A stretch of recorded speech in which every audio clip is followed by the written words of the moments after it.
I would like to invite Martha Davidson.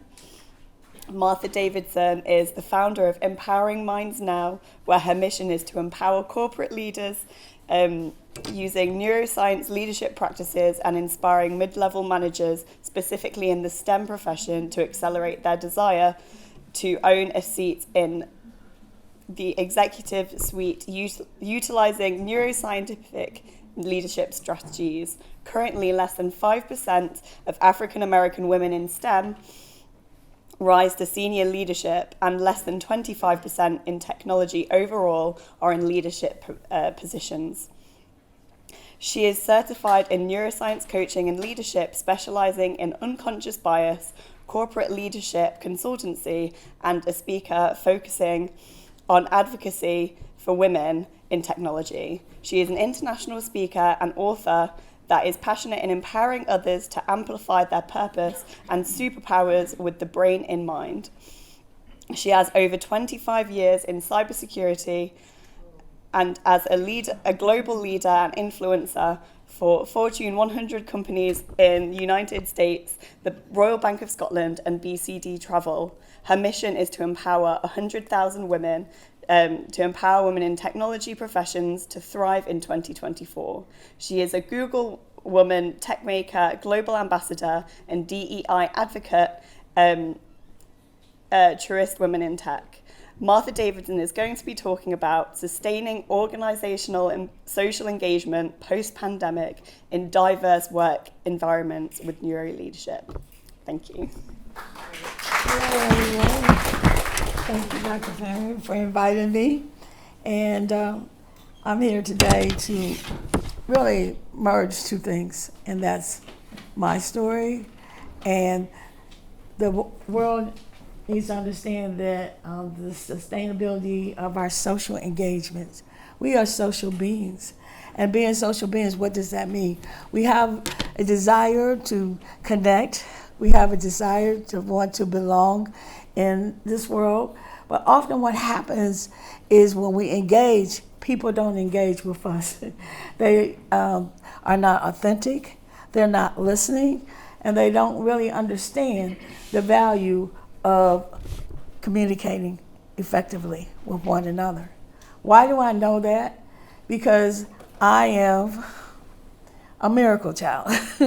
My mom, in the birthing process, she transitioned, and I ended up in an incubator and spent my first 6 years of my life in 6 foster homes before I actually was adopted. During that period, social engagement, we know from neuroscience studies that it begins when you're a child. That birthing process, that bonding process, I did not have. So I found myself really, and what is really true is your brain is wired that way. So what happened with me, I knew something was wrong. I couldn't figure out what it was, but I felt that I didn't belong. I was feeling rejected, discontented, and didn't know what was going on. As a result of that, I ended up with what they call selective mutism. And what that is I couldn't talk. And what happens? Who's going to adopt a child who cannot talk? Who's going to want to spend time and teach a child how to be effective communicators and to do what they need to do? Well, my earth angel showed up at the age of 6. She took me in. She taught me how to talk. And she used to tell me, this is what you have to do with your tongue. This is what you have to do with this, that, the other. I'm like, about just before she transitioned, I said, Mom, did you teach me how to talk and how to roll my tongue? And she said, yeah, honey, because nobody knew what you were saying, but I fixed that real quick. And because of that, she continued to pour into me. She continued when I was in the 5th grade. I was sharing this yesterday. Teachers used to come to the house. And the teacher came to the house and had this conversation with my mother. And I'm sitting right there, and this teacher is talking to my mom.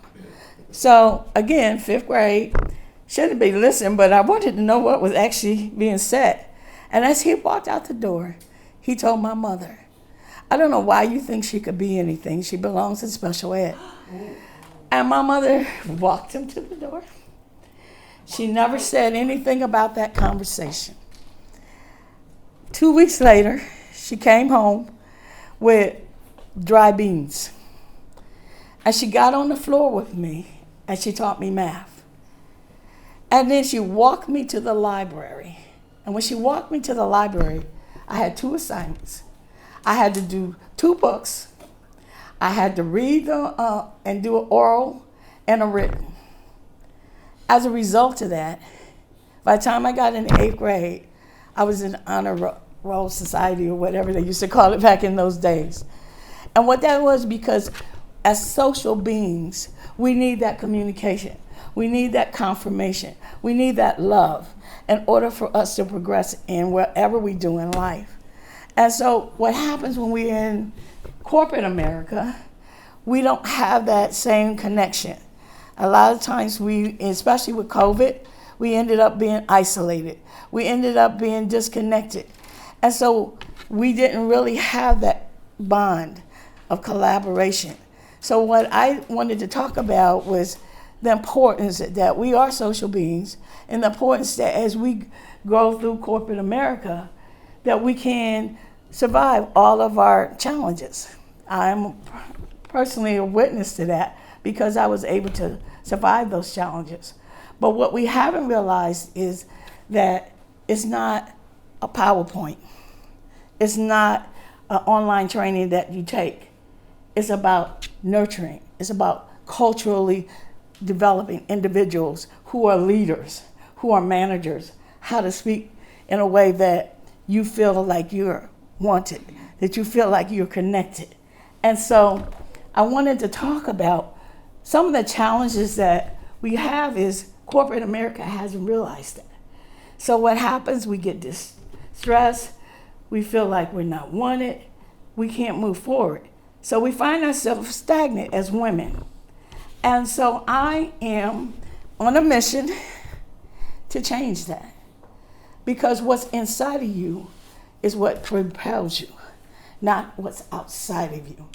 And when we learn to embrace our inner worth, when we learn to embrace who we are, confidence will show up. I was talking to someone yesterday, your gifts make room for you. And you make room for your gifts. And so it's important for us to know that no matter what your struggles are, no matter what's happened to you, you are in control. And when you're in control, what happens?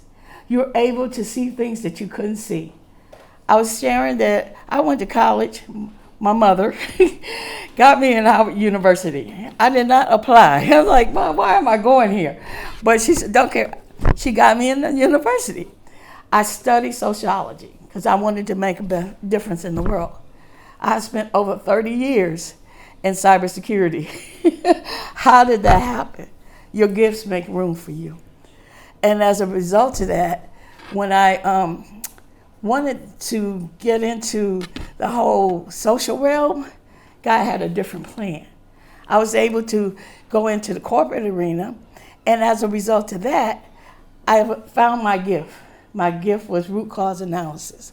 I have traveled the world teaching and training people because I allowed my gift to make room for me, to be a light for others.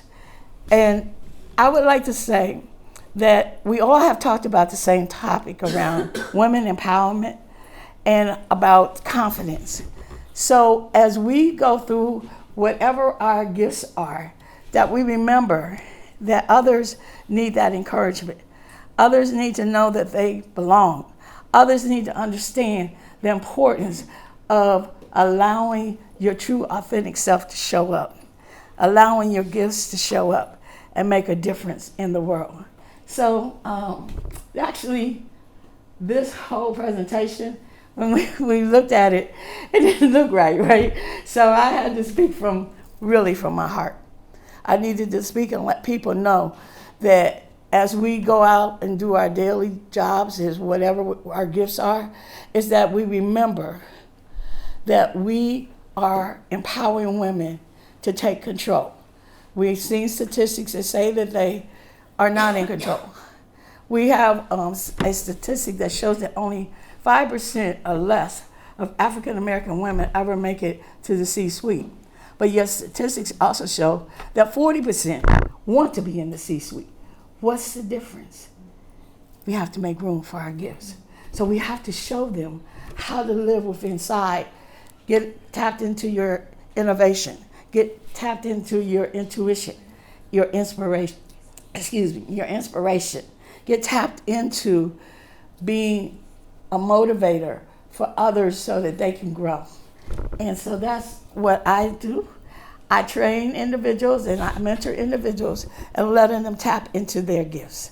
And as you do whatever you do, remember to support and remember to know that women have the possibility. In the last statistic I read, women who are leaders in organization have more success than a male-generated environment. So it's important for us to recognize that we have gifts, we are born with gifts, and that we know that when we trust in our gifts, we can thrive and flourish in 2024.